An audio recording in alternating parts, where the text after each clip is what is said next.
the problem we're solving is a real one, and we can add a ton of value by solving that problem. That was the one aha moment. The second one was watching one of the customers who didn't have access to capital. They found our loan program, and over the course of that same year, they had grown their business exponentially, like 200% growth. And they went from a few $1 million a year to almost $10 million a year, and doing work that they otherwise would have just turned down, they said. Hi, my name is Courtney, and welcome to How They Scaled It, where scaling is done with both sides of the brain. Today, I'm excited to welcome Scott Peper, founder and CEO of Mobilization Funding. Scott's path to entrepreneurship wasn't a straight line. After early jobs and initial entrepreneurial venture and long stretch of sales and executive experience in healthcare and medical devices, he found his way into construction finance through what started out as a small investment opportunity. That opportunity eventually became Mobilization Funding, a company built to solve a major cash flow problem for commercial subcontractors and construction support manufacturers through project-based financing. Scott, it is such an honor to have you here today. Welcome to How They Scaled It. Thanks, Courtney. I appreciate you having me on, and thank you for the nice intro. Well, like I just said, your career path has been a little bit windy, a little bit all over the place, like most great entrepreneurs. And you started kind of far away from construction finance. What were those early years like, and what did they teach you about business and, more importantly, risk? Yeah, well, I started working with my dad when he was in construction. So I had been around a construction site when I was doing jobs in high school and in between summers in college and whatnot. So I was kind of around that for my dad growing up and hearing his conversations, and my family members, a lot of them were in construction too. But those early years, funny enough, I realized I didn't want to be in construction by doing that. And so after college, I got into those earlier years of just different jobs and sales. And sales is really the background I ultimately landed on, sales and marketing. And I spent more time selling from really, let's say 2002 till actually, really, even in the 90s, I was in sales. So, but, I had a quick entrepreneurial experience early in 2000. And that was about a year and a half, 2 years. And I sold some of my shares to a partner for a very little bit of money to try to get it into doing something else. Moved geographically. My wife and I got married, and I got into sales at that point. And that's the way I spent the most of my years, from like really 2002 all the way through to 2021, when I was ultimately with AngioDynamics and Stryker. And I had some overlap there between Stryker and Mobilization Funding, but that was all sales related, sales management, leadership. And I just learned over the years that it was a good thing that suited me. I got lots of reps. Yeah, I feel like sales is such an important part of being an entrepreneur too, because you're constantly selling your idea and selling the company. So that totally aligns. One thing that I know you've said is that you've always had kind of an entrepreneurial pull, like even from those early days. What was something that like made you realize that was important to you, and that was where you were going to end up? Yeah, I don't think I knew I would end up there, and I also don't think I knew it was an entrepreneurial pull until probably more recently, in the last 4 or 5 years. What I always felt at the time was this feeling of unhappiness or unsettled. And it would be like, I'm doing really well. I won some awards. I got a great job. But it was like, I never felt like I was in the game. Like I felt like there was this ceiling or cap on it. And so it would be like having to abide by this set of guidelines and rules that were created for this job. And in that job, you can only do so much, and you can only contribute so many things. And you have the limitations of what all these other people for the quote unquote box that you're in, you have to do or you can't do. And I think those things kind of were a burden, and it became very troublesome and annoying to me. And it led me to be like more unhappy sometimes for what otherwise on the surface should be something I should be totally satisfied with. Job wise, income wise, responsibility, title, all those things were there, but I was still missing something. Bogged down. That's really interesting, because I also feel like when you're working in a job like sales, a lot of times like the upper management will give you opportunities to think blue sky. And so those are like exciting Mhm. times where you can kind of like go crazy with it. But for the most part, you really don't have that permission. And it is interesting that you weren't associating that with like, oh, I need to be an entrepreneur. I need to build it myself. I need to give myself the opportunity to do whatever I want. But you just like felt like that thing was missing. And then Yeah. with mobilization funding, you had invested in it, but then the company had taken a pretty sharp turn with like the original operator leaving. So how did you make the decision to jump in as like the temporary CEO turned permanent CEO? Yeah. It's funny. So, when, like, to your point, when I was called by one of my friends and said, "Hey, do you want to put some money in? We got this great idea. We're going to make these loans, and this guy's going to run it." Okay, cool. So I did that. That's how I got introduced to it. That first like 6, 8 months while he was doing that, and we would meet. The four of us would meet up, and we'd meet up in Atlanta, and that's where he was, and we'd go to dinner. I had more like excitement and like Yeah. thrive at that little meeting where we weren't even Yeah. getting paid than I did not like my own job. Interesting. And so I did notice that, especially as I think back and reflect, I remember those feelings. Like I was be excited to get on that plane to go on that trip, but I wasn't even going to do anything. Um, and then, when those things transpired with him and he left business, he resigned, and me and another gentleman, another one of the owners Yeah. had to take over. What we were really trying to do, Courtney, was just Yeah. get our money back and like shore things up and figure out where it was. There wasn't a goal to like take over the business and think, oh my gosh, what are we going to do? It was more take over those loans and figure out how we're going to get repaid. And so it was in the course of that process over a year that we actually did. We got those loans shored up. We got repaid on some. We made some new loans to some existing customers. We found a couple new customers. And we basically got it into a very good, stable spot. And it was at that point we looked at each other and I was like, dude, this is Yeah. not a bad business. This was just really poorly executed. And we weren't even doing necessarily what we thought or said we were going to be doing because after we watched what got executed, it wasn't what we set out to do. Now, that might be part of the reason why that gentleman resigned. But we said, let's go at it and let's do it the right way and do what we say we're going to do and open an office. And we opened an office and we took over and the two of us started running it. And it was at that point that it became the business of mobilization funding, and what we do today and how we go about doing it is in principle the same thing, but taking it to a point where you can actually put the product out there in a meaningful So way. you kind of, I mean, you started just trying to get your money back, but ultimately it sounds like it just over a year, little things kept happening that indicated that there was a lot more to it and it was giving you more energy. Was there like one aha moment, or was it just a series of things where eventually you were like, no, this is just what I do now? This is just. Yeah, there was in that first year, the aha moment came like every time we met with a customer. They were like, one, happy and excited to see us. Two, we became the solution to a problem they were trying to really solve for so long. And then when they couldn't get in touch with the partner and they didn't know what was going on, they were actually truly worried that this problem they thought they found a solution for was going to go away. And so that was the one aha moment was, oh my gosh, these customers, these people, the problem we're solving is a real one. And we can add a ton of value by solving that problem. That was the one aha moment. The second one was watching one of the customers who didn't have access to capital. They found our loan program, and over the course of that same year, they had grown their business exponentially, like 200% growth.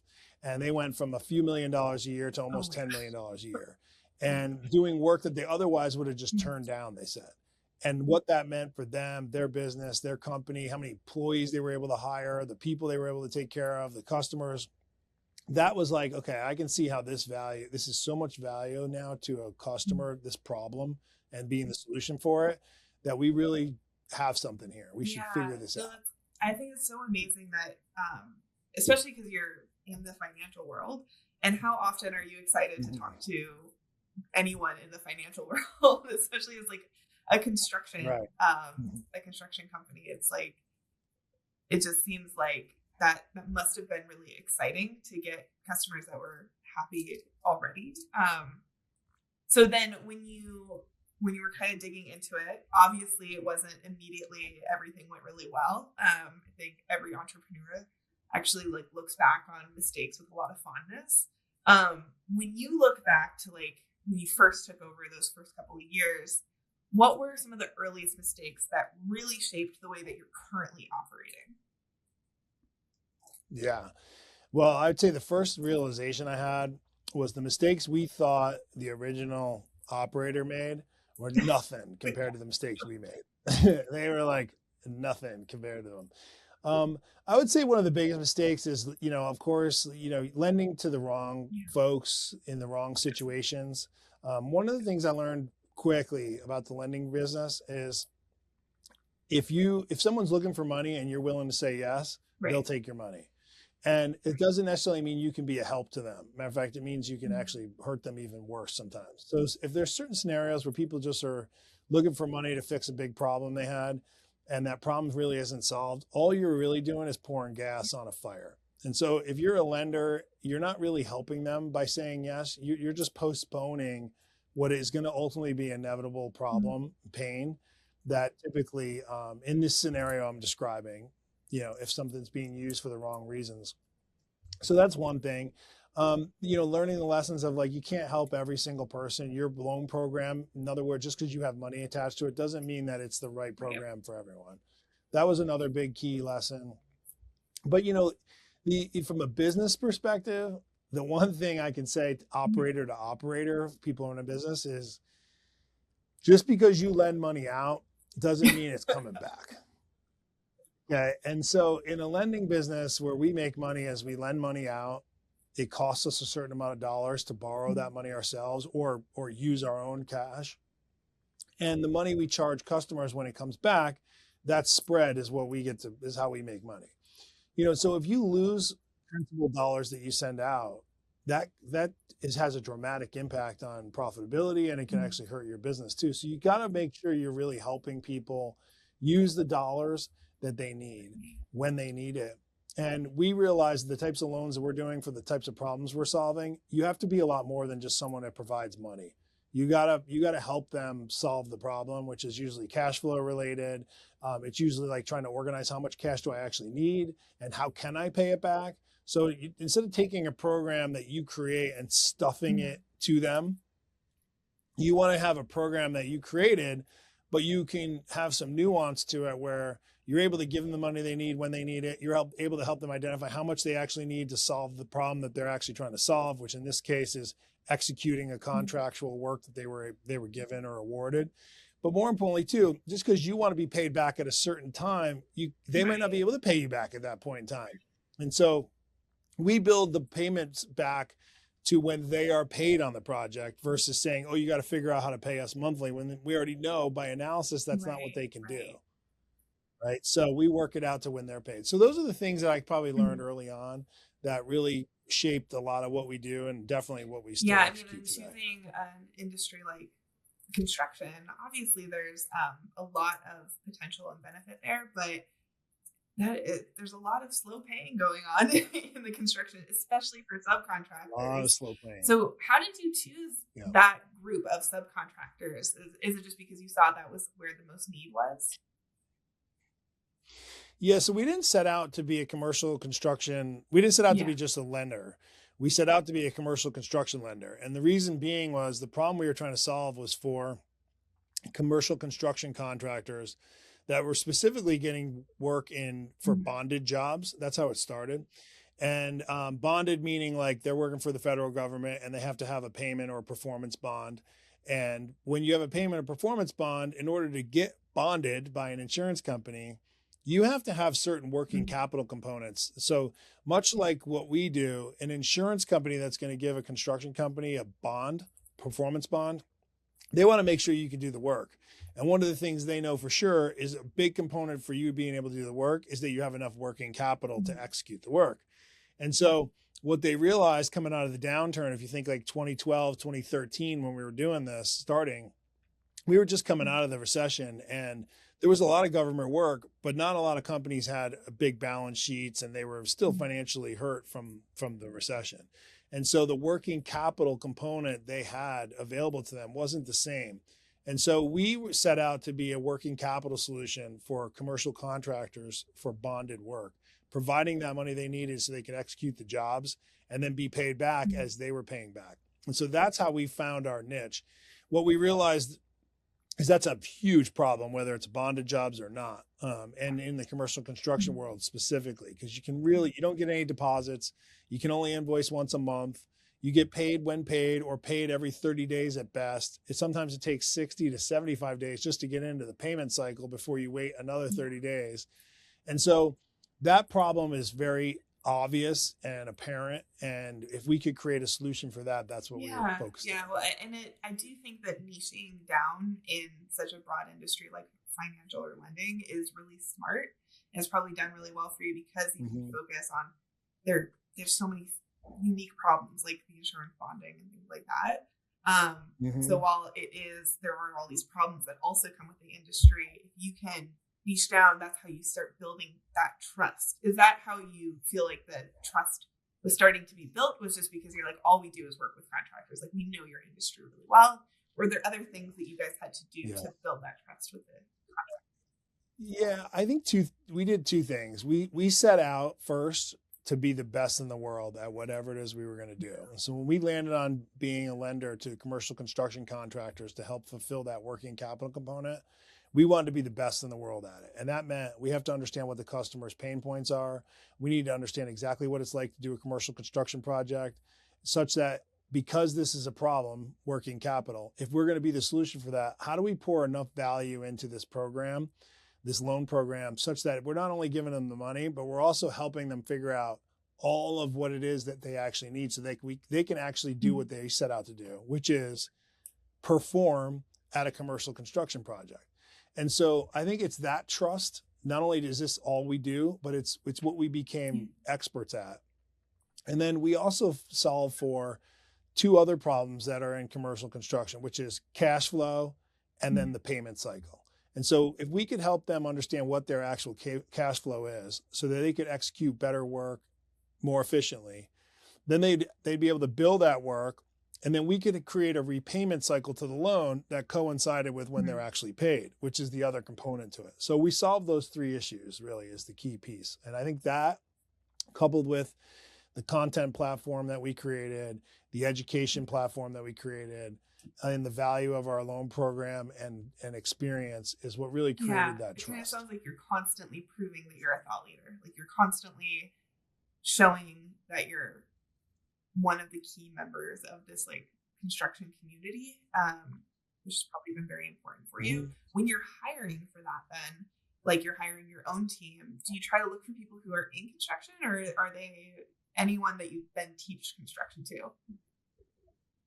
Yeah, it's funny, people think all the time like we must be like a bank where we have all these ex-bankers, and it's not really the case. Actually, most people aren't. But we also don't have a lot of people that have ever been in construction either, which I also think is an advantage. And the reason being is if you have experience in construction, then you're sort of very bifurcated to new thoughts.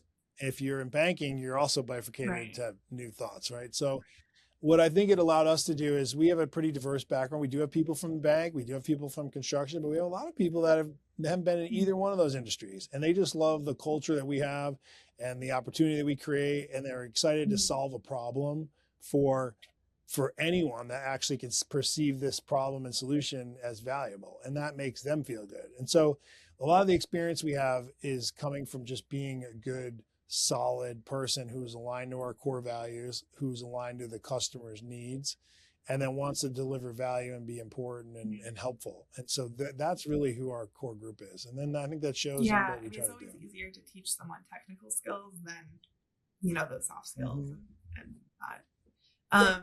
As your business has grown, what are the systems or the processes that kind of kept that consistency without losing the human side? It does sound like human side and like the customer service element of your business is pretty important.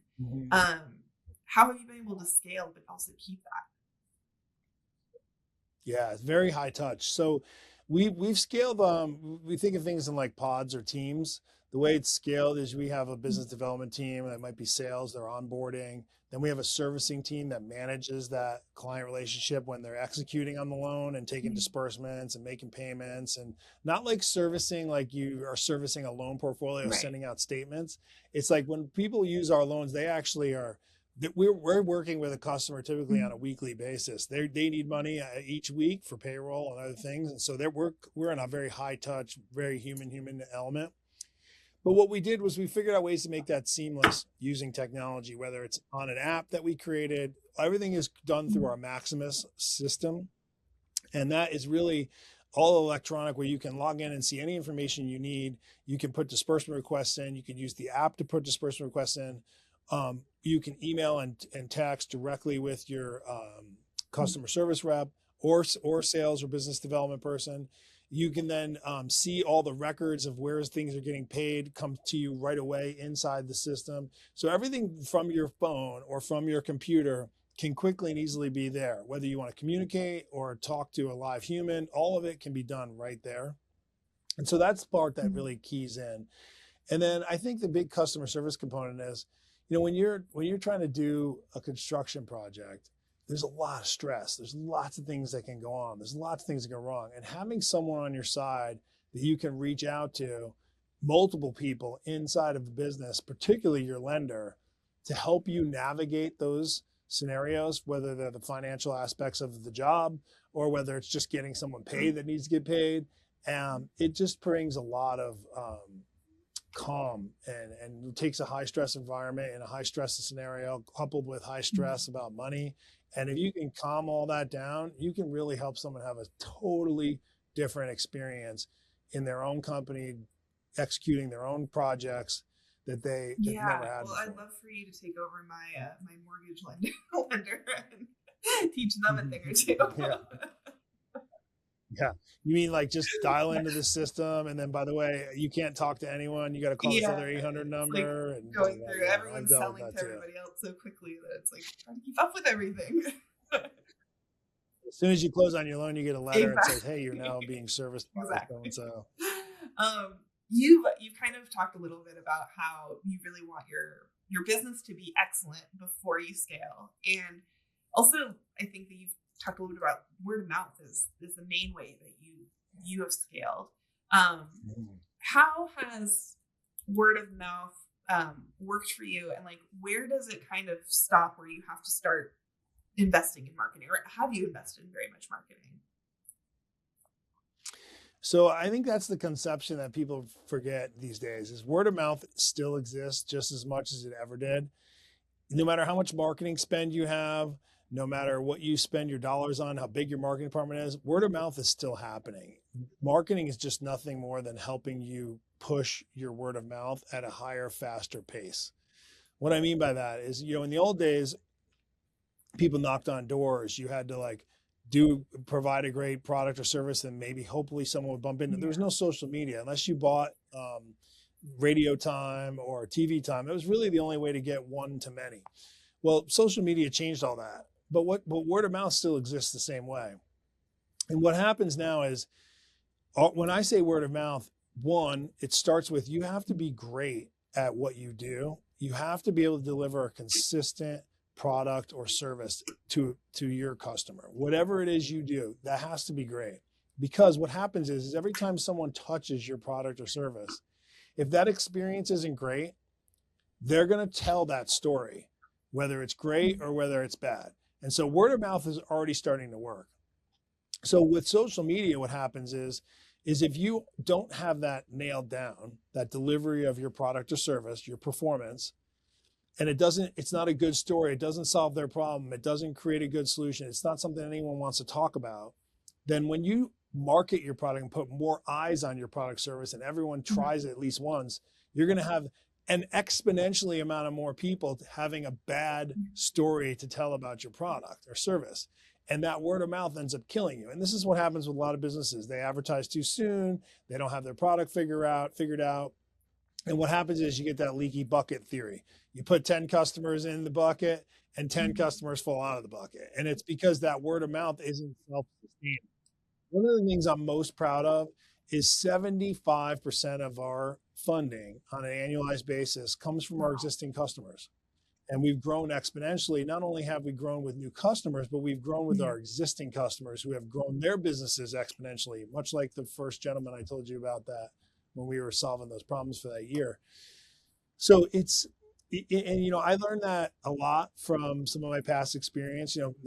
Being fortunate enough to start a business in my late Mhm. 30s helped me understand some things, but I still had to learn that lesson the hard way. And I got some great advice from Mhm. mentors too. But you have to Yeah. nail your product Mhm. really well. And you got to pay attention to, are you winning the story that people are going to tell about you when they either use your product or use your service and engage with your brand in any Yeah. Do possible you way. use any kind of marketing, any kind of paid marketing to support that word of mouth and referrals? We do, yeah. So we have Mhm. our own podcast, The Mobilization Mindset. We have a lot of LinkedIn presence and YouTube presence, and we do spend some dollars if there's things that people liked a lot or engaged Yeah. more. We make sure they get in front of more people. That's our version of marketing. But our marketing and the spend that we have, like 90% of that budget Yeah. is in content creation for the delivery of what is ultimately free to folks that Yeah. can Yeah. access it. No, that totally makes sense. Yeah, Um, yeah. so kind of shifting gears more to like how you run this business and how you approach leadership. You talked about having a Mhm. couple of co-founders over the years, starting with someone who wasn't a co-founder Mhm. necessarily, like running the company who had Oh, they were a yeah. co-founder too. Yeah, yeah. What have you learned about choosing the right partner, and what have you kind of like grown into in appreciating a co-founder versus not having one? Yeah, I mean, if I understand your question correctly, it's like, should you Yeah. have a partner or not? And if you're going to have one, what kind of partner should you have? Is that kind of the Yeah. Yeah. nuts and What's bolts your of it? theory on Yeah, co-founders? yeah. I think if you can start a business with someone else, um, other than yourself, by yourself, and it's the right person, you guys have different types of skills. You have but you're aligned in what Mhm. you want to accomplish. You're bringing different things to the table, skills wise. I think that's very valuable because entrepreneurship can be really lonely. Having a partner that's in the trenches with you, that, when in the world, like my partner today, him and I talk all the time, is like, no one's Yeah. coming to save us, man. Like, no one's coming to save us. It's good to have somebody like that. Again, in the business, and, my wife is an amazing partner to me. Mhm. never alone. However, in business, it does help to have a partner if it's the right one. Now, on the flip side, if you have a partner that's just a financial partner, they put some money in and they're not doing anything else in the business, you can have that can get Yeah. negative sometimes because you feel like you're doing all the work. They feel like they want a return on the money. So you got to really make sure you're on the same page.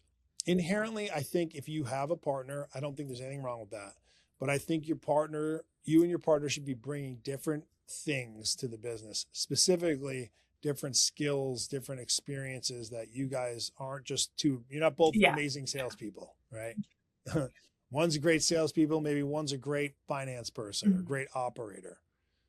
Then I think that can add a lot of value. And look, if you need money and you can get a financial partner, um, that can be valuable too. Like you need money, but hopefully that financial partner is also someone that has had some experience. Maybe they were a little ahead of the game from you, and they can help Mhm. you along the way. They're offering something other Yeah. than just Or just, money. just having the same like expectations for what you're trying to accomplish. Mm-hmm. So I think sometimes with financial partners, it's all about patience from their end. That's the thing that always I've noticed is negative, is that they just don't have quite enough patience to wait for the money to come back, which it doesn't always. That's like the risk of starting a business. Yeah.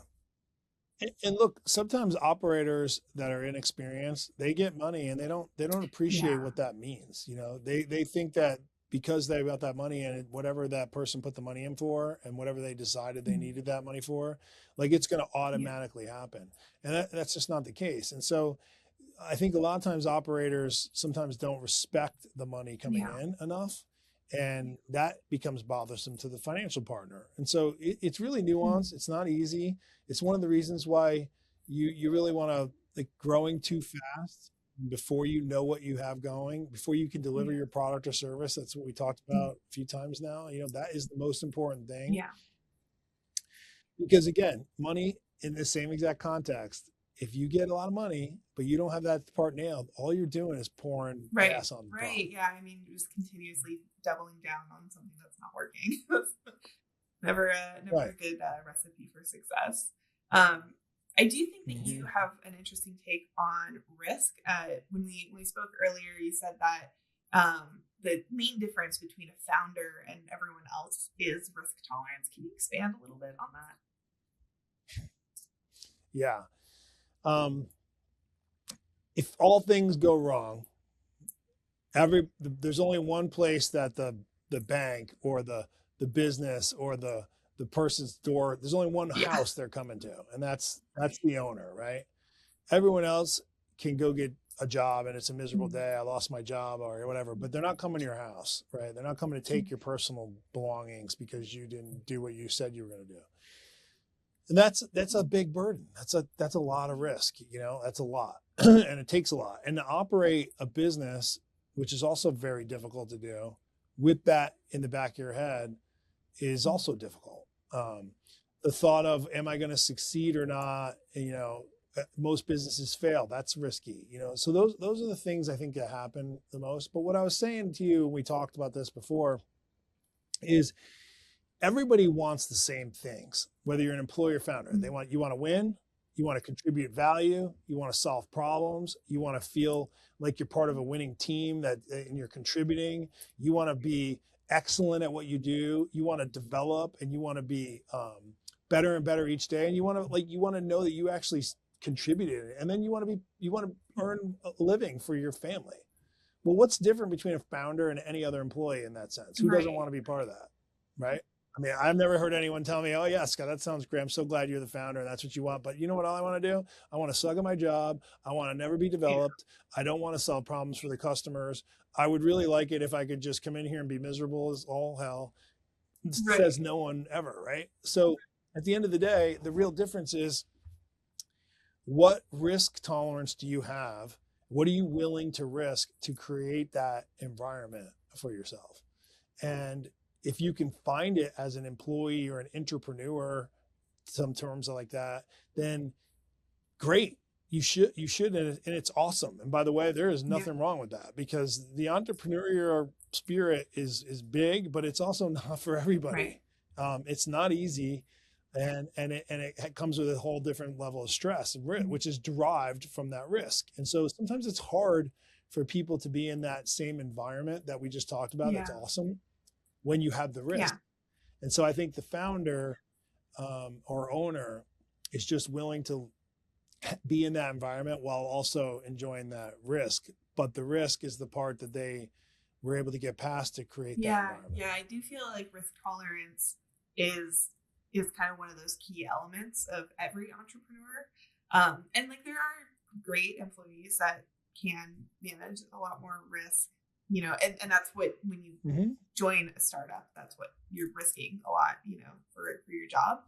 But but I've never met an entrepreneur who wasn't like a little bit more open to risk than anyone else. Yeah. When you look at your leadership style, because you've been doing this for a while now, how has your leadership style changed as the company has grown and the team has expanded? Yeah, it's a lot. I would say, again, I started the business not later in my life, but not too early. So I had a leadership style, Yeah. at least when I started. Um, but I'm more prone to try to do everything, too much, do everything, solve every problem. And that really gets in the way of other people being able to flourish as well. And so I think the biggest thing I learned was, people are going to make mistakes. I really want to let them make those mistakes. Look at those as investments in them, not in problems per se. You want to limit those mistakes. You don't want people to make the same mistakes over and over again, but you want to share the mistakes everyone makes so everybody can learn from the same mistake without having to make it themselves. And I think the biggest thing about my leadership styles was more empowerment. Let people get out there, teach and train, try to keep as many guardrails, but not try to micromanage and not Yeah. do as much. That's probably a general theme, I would say. My leadership style has always been to lead by example. Like I'm willing to do anything and do whatever it takes. I don't expect everybody to be willing to do anything and do whatever it takes. They're not the founder, but leadership through action, commitment to excellence, maintaining high standards. I think all of those things require you to do them, and so if you do those, you can lead I that totally way. agree. I try to I lead think out that by sometimes founders who are struggling is because they don't really know how every element of their business works. So sometimes they lose a little bit of touch. And so if you are familiar with every part of the business and you are willing to do every part of the business, you're in a much better position. But then learning when to delegate and when to actually take on, I think, is actually pretty challenging. Yeah, and that's part of growing slower too. When you got to know the business a little bit before you scale it. If you scale a business so fast, but you don't know what's going on, and you lose somebody, or you have no idea what that department does, or whatever, you don't have the right people in place, or more importantly, you don't have the systems or processes in place such that you understand the system and process. It's only people scaled. That's how you can really get stuck as an entrepreneur or a business in general. It's just growing too fast. When you're thinking about building the team, you kind of talked about this a little bit, but what are the elements of character that you're looking for in people? Or do they align with kind of your leadership style, where you want to be excellent? Or are there other things that you're looking for? Yeah, I think the biggest thing is you're looking for people that are humble. That's the biggest trait. People that aren't going to quit. They self-reflect. And humble means not like, oh, boo-hoo, well, me, humble is like, I'm capable of doing anything, but I know what I don't know yet, and I'm willing to do what it takes. And so I have the humility to ask for help. I have the humility to try to teach and learn, but I'm going to show up trying to win. Like that's, I think sometimes someone might say, well, that's an arrogant person. Like, no, I'm someone that's showing up expecting to win and showing up ready to go and lead from the front. That's not arrogance. If they also at the same time realize I don't know everything, but I'm willing to do it. And I'm also humble enough to ask the questions and tell you what I don't know or what I'm not good at while I'm pursuing a very high standard. That's a totally different person. And so I think humility is a prerequisite to really being ultimately a great employee or a great team member or a great leader or even a great founder. I love that. I very rarely hear humility, but it is so powerful because it really opens you up to actually learn more. So it's really good.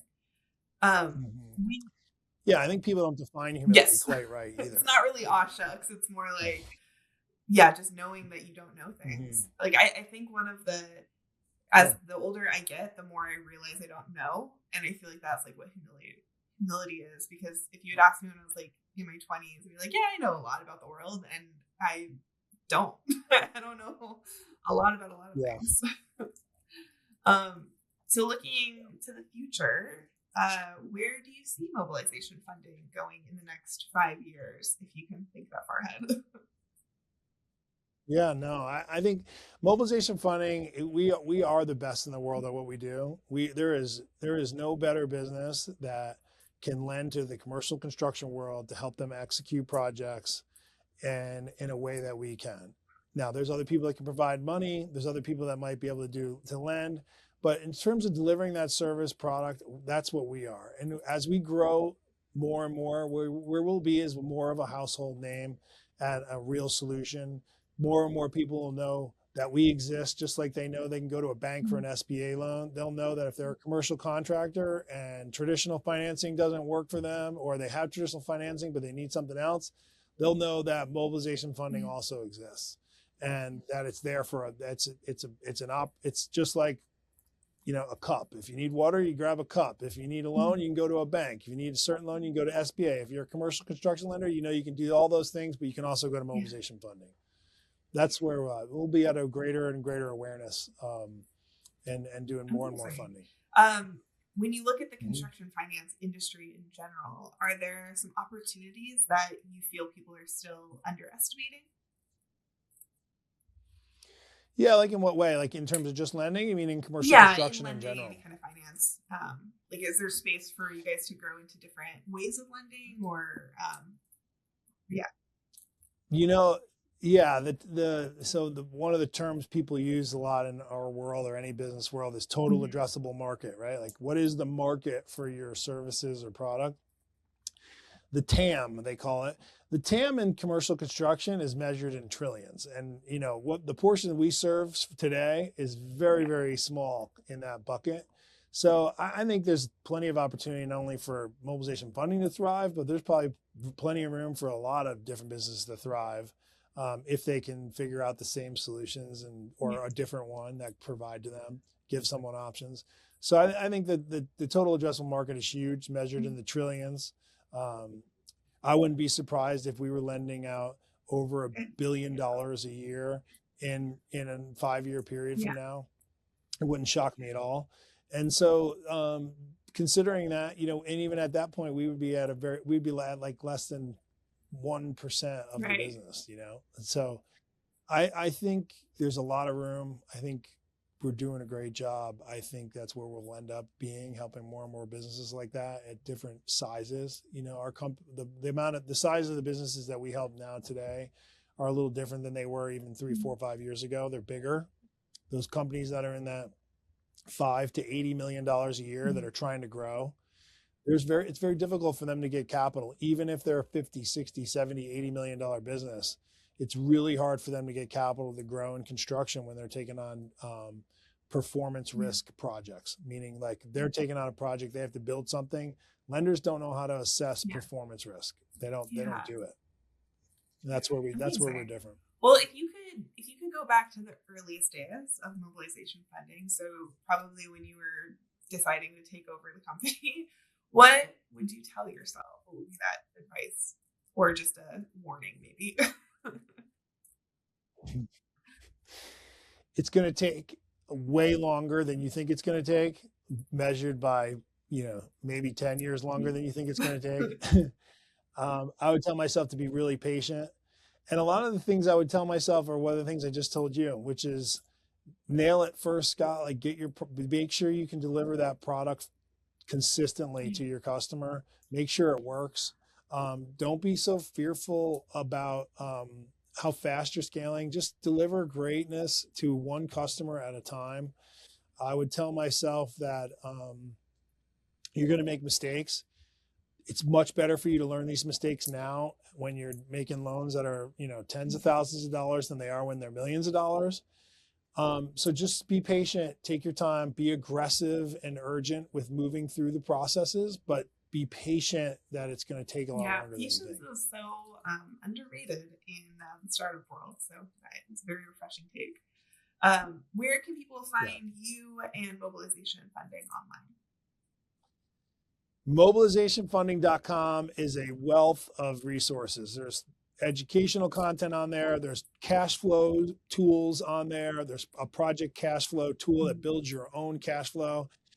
You can find us on our YouTube channel, which is Mobilization Funding on YouTube. Our podcast, which is the Mobilization Mindset, it's on the YouTube channel and anywhere else you find podcasts.